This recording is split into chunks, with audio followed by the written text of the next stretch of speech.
contexto actual, tanto en Estados Unidos, Europa, Hispanoamérica, la cosa se pone fea. Lo único que nos debe quedar claro es que nos van a crujir a impuestos, ¿ok? Después del derroche y que nadie le diera importancia y que todos aplaudan con las orejas tanta ayuda y tanto subsidio, el tiempo va a pesar como el plomo. Y en unos años, poco a poco, pagarás mucho más que ahora en tu factura fiscal a cambio de nada. Las opciones ya empiezan a ser pocas, pero quedarse a la espera de que la apisonadora del Estado te aplaste es una mala decisión. Después de 5 años de gasto gubernamental a nivel mundial de forma desorbitada, la inflación correspondiente parece que regresa. Ahora los impuestos entran en escena. Resulta que lo que parecía gratuito, pues en realidad no lo era. Recientemente el Wall Street Journal proclamó que estamos en la era de los grandes impuestos, que ya han llegado. Destacan en ese artículo que frente a una deuda muy onerosa, tanto en magnitud como en intereses, pues los gobiernos van a buscar financiación en votantes y empresas. Los ingresos fiscales han alcanzado cifras récord en muchos países de la OCDE, invirtiéndose principalmente, curiosamente, en conflictos bélicos, en política industrial, en subvenciones a empresas seleccionadas y a una supuesta crisis climática. En Estados Unidos el cambio ha sido drástico. De poco más de 5 billones han pasado a 7,5 billones de dólares en solo 5 años, un incremento del 48%. Incluso en términos de PIB pasaron del 25 al 28% en el mismo periodo. Por lo tanto, si tienes dólares y percibes que no valen nada, no te equivocas. En cuanto al gasto y la deuda acumulada en Europa, la situación es muy similar. Si tienes euros y ves que cada vez valen menos, o nada, no te equivocas. Si percibes una depreciación del valor de tus euros, estás en lo cierto. Por cierto, si valoras mi trabajo, dale al like, suscríbete al canal, comparte este vídeo y comenta sobre este tema cuando te salga un anuncio. Quédate, que lo que hoy te voy a contar también te interesa.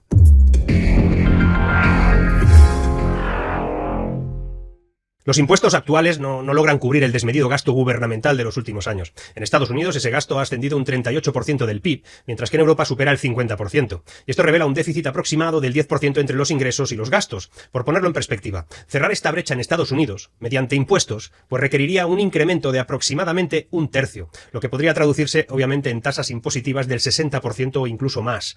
Esto asumiendo que los recientes paquetes de gasto en billones y billones de dólares, trillones allí, lleguen a su fin, lo cual parece improbable. Parte de esta situación se debe al creciente círculo de beneficiarios en Washington, pero también en Europa, como las subvenciones relacionadas con políticas ambientales o los fondos Next Generation aquí, que podrían incrementar incluso allí los impuestos en 600.000 millones adicionales del PIB. Además, las nuevas confrontaciones militares, decía este artículo en el Wall Street Journal, que surgen con la frecuencia que tienen las setas tras la lluvia, son vigorosamente impulsadas por contratistas de defensa, involucrando compromisos financieros que ascienden a más billones de dólares. Actualmente América enfrenta las tasas impositivas más elevadas en 6 décadas, y se espera que estas aumenten aún más. Esto se debe a que los recortes fiscales implementados durante la administración del anterior presidente, de Donald Trump, pues están ya muy próximos a expirar, y los demócratas buscan imponer nuevos impuestos para sostener su creciente base de votantes dependientes del gobierno. Votantes dependientes del Estado. También pasa aquí, ¿eh? A nivel global, los gobiernos ya están desembolsando 2 billones en intereses de deuda, y se proyecta que esa cifra llegue a 3 billones en tan solo 3 años. Es insostenible. Estos crecientes costos de endeudamiento impactarán en diversas áreas, desde conflictos bélicos hasta subvenciones ambientales, políticas migratorias y estrategias totalmente descaradas para comprar votos. Hasta ahora la izquierda ha comenzado a promover incluso ya la renta básica universal en muchos sitios, una medida que podría agotar aún más el limitado margen fiscal disponible. En Estados Unidos una versión popular de esa renta básica universal tendría un costo aproximado de 3 billones de dólares anuales, lo que complicaría el déficit actual. Y primer aviso, sería prudente que cuidaras tus finanzas, porque va a quedar muy poco espacio cuando los gobiernos concluyan con su intervención. Llegará un punto en el que los incentivos para que los empresarios inviertan o incluso mantengan sus negocios se van a reducir significativamente, sobre todo con esa presión fiscal. Será entonces cuando se empiece a percibir un retroceso económico firme.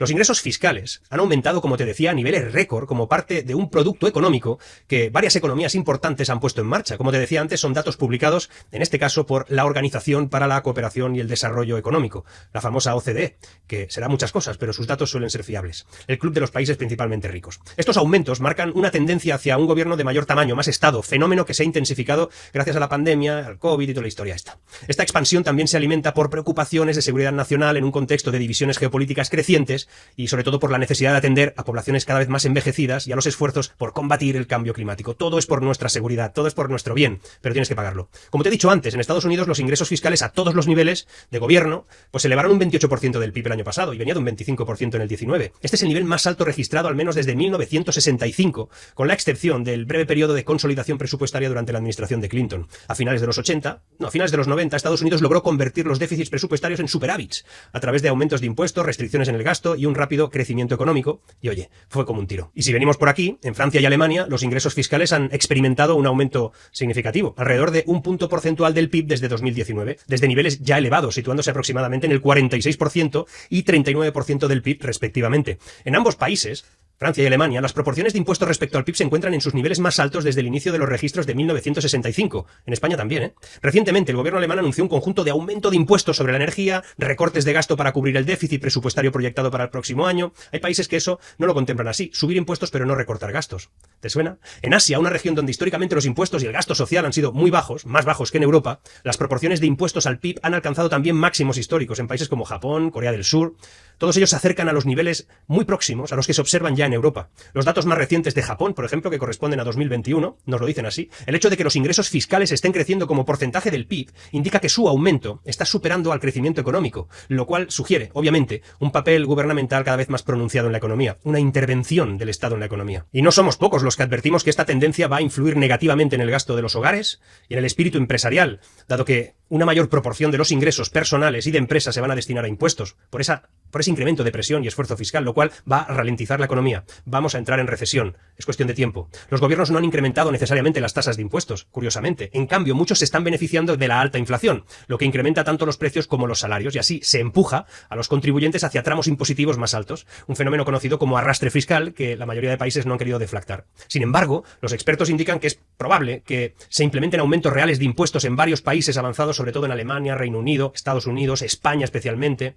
Según Kurt van Dender, un funcionario de la OCDE, responsable de estadísticas fiscales, es probable que la tendencia vaya a mayores ingresos fiscales. Esto se debe al choque entre los crecientes costos de endeudamiento y las necesidades de gasto estatal que siguen en aumento y que abarcarán, ojo aquí, a presupuestos militares, lo repito, presupuestos militares, hasta el bienestar de poblaciones envejecidas, y la lucha contra el supuesto cambio climático. Van Dender señala que parece difícil alejarse de una situación de mayor papel para los gobiernos en la economía. Van a intervenirlo todo. En las economías avanzadas los gobiernos han estado gastando aproximadamente 2 puntos porcentuales más de su Producto Interior Bruto de lo que gastaban en el año 2019. Y eso se traduce en alrededor de un 41% del PIB comparado con el 39% antes de la pandemia, por ejemplo, para el Fondo Monetario Internacional. Eso es lo que ellos proyectan.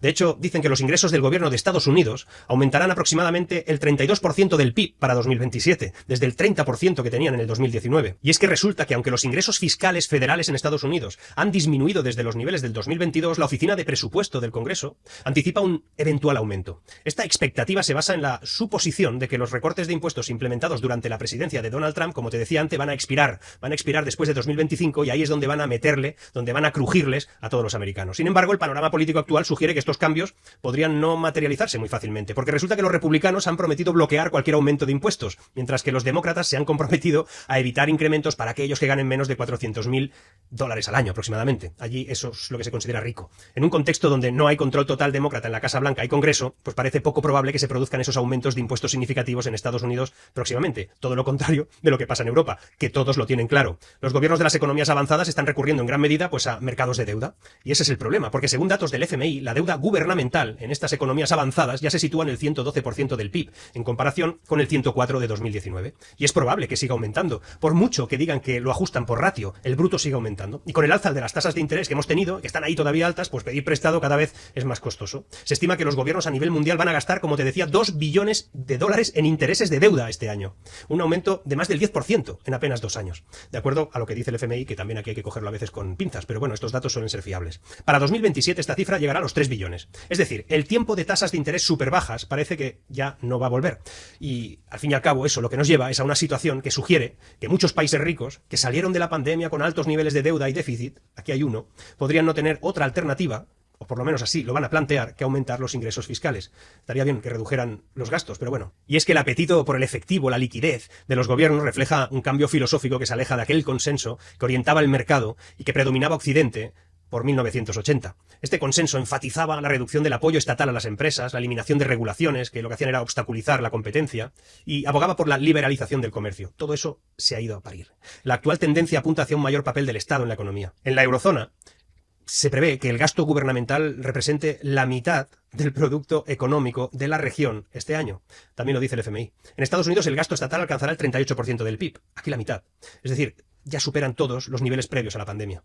Se avecinan nuevos costes. La atención a las poblaciones envejecidas y a la financiación de infraestructuras de energía de tipo verde, la soga verde, se estima que añadirán alrededor de 3 puntos porcentuales más de gastos gubernamentales al PIB en las economías avanzadas. Eso no es mío, eso es de Capital Economics, una firma de investigación con sede en Londres, que esto sí, que lo hacen bien. Neil Shering, economista jefe de esa oficina de Capital Economics en Londres, comenta en algún artículo que he leído que la capacidad de mantener grandes déficits es limitada en un mundo de bajo crecimiento y con tasas de interés y deuda muy altas. Por eso pasan cosas como que en Italia, bajo el gobierno de la primera ministra Meloni, se espera que el déficit presupuestario sea del 5% del PIB este año y del 4% el siguiente. Es decir, no lo van a frenar. Alemania, a pesar de tener una deuda gubernamental relativamente baja, pues se va a ver obligada a incrementar los impuestos para financiar sus nuevos y ambiciosos planes militares y sus políticas industriales. Esto se debe a una decisión, por cierto, del Tribunal Superior de aquel país que ha prohibido al gobierno utilizar los fondos fuera del presupuesto de la era de la pandemia que no se gastaron. Hostia, esto no ha pasado en ningún lugar más. Allí son gente bastante seria. En Japón, el gasto social ha experimentado un aumento significativo en los últimos años y ahora resulta que el gobierno de Tokio pues quiere incrementar el gasto en defensa también. Por otro lado, China, la segunda economía más grande del mundo, se enfrenta a la necesidad de aumentar impuestos debido a su rápido creciente o su incremento de deuda nacional. Estados Unidos, como te decía, conocido como uno de los países ricos con una menor carga impositiva, dispone de más margen que otros países, por ejemplo los europeos. Sin embargo, esa ruta la va a cambiar. Va a ser complicado que la mantenga con ratios bajos. En cuanto a China, como te decía, su porcentaje de ingresos fiscales es aún más bajo, aproximadamente un 21% del PIB, según dice la OCDE. Y en Europa, donde los impuestos son tradicionalmente altos, pues realizar recortes de gastos específicos podría ser mejor opción, ¿no? Sería lo que se tendría que hacer, pero no lo van a hacer. Van a recortar poco, ya verás. Aumentar excesivamente los impuestos podría llevar a las empresas a trasladarse a jurisdicciones con impuestos más bajos, es normal, y a disminuir los incentivos para que las personas trabajen en esos países, lo que va a tener efectos tarde o temprano adversos en la economía. La respuesta del Banco Central Europeo, que son unos genios, a la crisis financiera de 2008, vamos a ir un momento atrás, ilustra una dinámica económica fundamental observada también en los recientes comportamientos fiscales y monetarios globales. Tras la explosión de aquella crisis, el Banco Central Europeo de entonces, con Trichet, incrementó la oferta monetaria para apoyar a los Estados miembros con finanzas debilitadas. Esta medida, que generalmente conduce a una mayor inflación, inicialmente resultó en una disminución de las tasas de interés. Sin embargo, la inflación no aumentó de inmediato, debido a la gravedad de la recesión que se estaba viviendo y a la reducción en la demanda que no había manera de recuperarla, y solo empezó a subir a mediados de 2009. Paralelamente, los gobiernos aumentaron drásticamente sus gastos y expandieron sus déficits presupuestarios para estimular la demanda interna y así pues mitigar aquella recesión que no tiene mucho que ver con la de ahora, ¿eh? Estas acciones reflejan un patrón similar observado en las recientes medidas fiscales adoptadas globalmente, como en Japón, China, Estados Unidos, Europa, donde los gobiernos han incrementado el gasto para abordar cualquier necesidad que se les ocurra, cualquier problema que haya, le meten gasto y se quedan tan anchos. Sin embargo, el aumento del gasto en 2008 vino con la expectativa de una mayor responsabilidad fiscal a largo plazo, una condición para aquellos paquetes de rescate. Pero los estados vieron que esa intervención les daba cierto poder. Desde 2010 se implementaron políticas de austeridad en la eurozona, cierto, que llevó a una disminución gradual del déficit, también es cierto, pero ese ciclo de expansión monetaria y fiscal, seguida de una consolidación fiscal también, se convirtió en algo emblemático en los retos que se enfrentan las economías modernas, que era equilibrar la necesidad de estímulo económico en tiempos de crisis con la sostenibilidad fiscal a largo plazo. Y por eso ahora observamos una tendencia hacia un papel mayor del gobierno en la economía, de los estados, que se refleja en el aumento de gasto gubernamental, en ofrecer ayudas por todas partes, generar deuda, déficit y dependencia en las sociedades. Y básicamente reafirma eso que ya nació durante la pandemia. Y es en este punto que sería bueno conocer el catálogo de posibilidades en el juego de la economía que tenemos hoy. Las diferentes combinaciones de oferta monetaria, impuestos, gasto público, que ofrecen una visión panorámica de cómo estas variables influyen en la economía. Si bien la crisis financiera de 2008 llevó a un aumento en la oferta monetaria y los gastos gubernamentales, especialmente en Europa, esta estrategia buscaba evitar una recesión más profunda y estimular el consumo. Sin embargo, las variaciones en estas políticas, pues al final tienen efectos distintos de lo que se espera o de lo que se planteaba. A lo mejor sí se esperaba, pero no nos lo dijeron. Las diferentes combinaciones de oferta monetaria, impuestos y gasto sugieren diversos efectos económicos. Te voy a relatar 8 combinaciones concretas. 1. Oferta monetaria, impuestos y gastos bajos. Podrían profundizar la recesión post-2008, reduciendo la inflación y el consumo. 2. Baja oferta monetaria con impuestos altos y gastos bajos. Podría haber llevado a un colapso económico de la Unión Europea con disminución de inflación y consumo. La tercera opción que tenían era oferta monetaria baja, impuestos bajos y gastos altos. Habría movido la economía hacia un equilibrio bastante complicado en el ámbito del consumo. 4. Una combinación de oferta monetaria baja con impuestos y gastos altos. Habría empeorado la recesión, disminuyendo el consumo. 5. Oferta monetaria con impuestos y gastos bajos. Habría alejado la economía de la recesión, aumentando aumentando el consumo. 6. Alta oferta monetaria, impuestos altos y gastos bajos podrían haber empeorado la recesión, reduciendo el consumo. 7. Una alta oferta monetaria con impuestos bajos y gastos altos habría facilitado una rápida salida de la recesión, incrementando el consumo. 8. Alta oferta monetaria, impuestos altos y gastos altos habrían movido la economía hacia un equilibrio que hubiera incrementado también el consumo. En realidad, cada escenario refleja cómo la política monetaria y fiscal influye en la dirección económica y afecta a la inflación y al consumo, pero también te indica que se les fue la mano imprimiendo dinero. Nos han hecho a todos mucho más pobres. En el contexto actual, tanto en Estados Unidos, Europa, Hispanoamérica, la cosa se pone fea. Lo único que nos debe quedar claro es que nos van a crujir a impuestos, ¿ok? Después del derroche y que nadie le diera importancia y que todos aplaudan con las orejas tanta ayuda y tanto subsidio, el tiempo va a pesar como el plomo. Y en unos años, poco a poco, pagarás mucho más que ahora en tu factura fiscal a cambio de nada. Las opciones ya empiezan a ser pocas, pero quedarse a la espera de que la apisonadora del Estado te aplaste es una mala decisión. Te recomiendo que te informes, que investigues y que te protejas. Seguimos.